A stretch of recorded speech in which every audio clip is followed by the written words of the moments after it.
আল্লাহ জানে আমি বাঁচবো না মরবো ভাই, আমার বাঁচার কোনো উপায় নাই ভাই।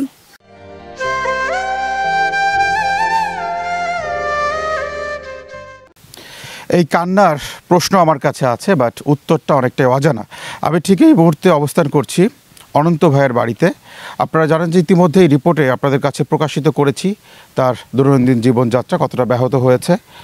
তার মাজার যে শিরা, দুইটা পাই আসলে অকেজো হয়ে গেছে এবং একটা পায়ে কিন্তু ইতিমধ্যেই পচন ধরেছে।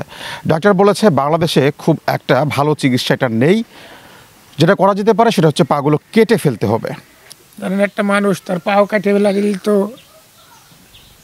বাঁচার কোনো আশা থাকে না, এদের বুঝে আমি পাওয়াটা কাটি নাই।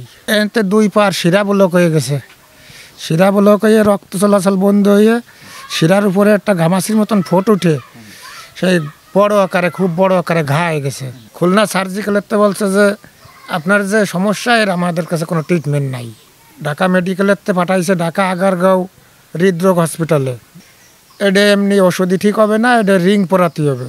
ভারতে যে যাব, ভারতে যাওয়ার কোনো ব্যবস্থা নাই, এক হলো আমার টাকা পয়সা নাই, ওষুধের খরচ আমি এই হাটে বাজারে কালেকশন করে বেড়াইছি কিছুদিন।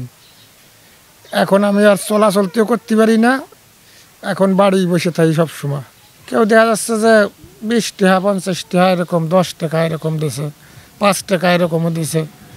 এইভাবে কালেকশন করে আমি ওষুধ খাইছি। আমার এই প্রায় 2 মাসের মতন ওষুধ লাগছে, রেগুলার 450 টাকার ওষুধ লাগতো প্রতিদিন। সংসারে কোনো মতে দিন যাচ্ছে, খাচ্ছি কোনো মতে চলতেছে টিপটাপ করে আর কি। কারণ একটা মানুষ তার পাও কাটে লাগিল তো বাঁচার কোনো আশা থাকে না। পাগুলো কাটলে তার সংসারের যেই চাকা, সেই চাকার প্রত্যেকটি স্তম্ভ কাটার সমান হবে। কিভাবে চলবে সংসার, সেই প্রশ্নটা আপনাদের কাছে রেখে যেতে চাই।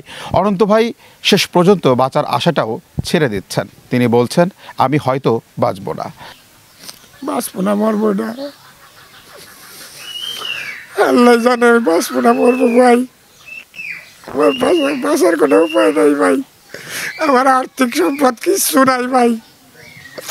আমার একটুখানি দাদার কালে জমির পরে একটুখানি একটু ঘর উঠে আমার ছেলেমেলে নিয়ে আমি দিন আনি দিন খাই, এই মতো অবস্থায় আমি চলতেছি ভাই। এই কান্না বা এই চোখের পানি যদি আপনাদের হৃদয়কে স্পর্শ করে থাকে তাহলে অবশ্যই আপনার ভেতরে লুকায়িত যে একটা আবেগপ্রবণ মন রয়েছে, মানবিকতার সবচেয়ে বড় দৃষ্টান্ত স্থাপন করার যেই সাহস রয়েছে, সেই সাহস নিয়ে অবশ্যই আপনি, আমি, আমরা সবাই মিলে দাঁড়াতে পারি আমাদের ভাই অনন্তর পাশে। সবাই মিলে হয়তো আবারও একটি বিজয় গাথা আবারও লিখতে পারি আমাদের এই অঞ্চলে। গ্রাম থেকে অঞ্চল, অঞ্চল থেকে দেশ, প্রত্যেকটা জায়গায় ছড়িয়ে দিন অনন্ত ভাইয়ের পাশে দাঁড়ানোর জন্য আবেগঘন সেই সাহসী যোদ্ধাদের কাছে যেন পৌঁছে যায় এই রিপোর্টটি, এমনটাই প্রকাশ করছে।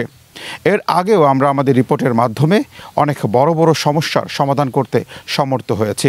এবারও সৃষ্টিকর্তার দিকে তাকিয়ে অনন্ত ভাইকে ছেড়ে দিচ্ছি আপনাদের হাতে। আপনারা সবাই মিলে এক হয়ে আবারও প্রমাণ করেন আমরা একসাথে হলেই জিতে যায় বাংলাদেশ। আরিয়ান সাকিব টোডো, নিউজ এক্সপ্রেস।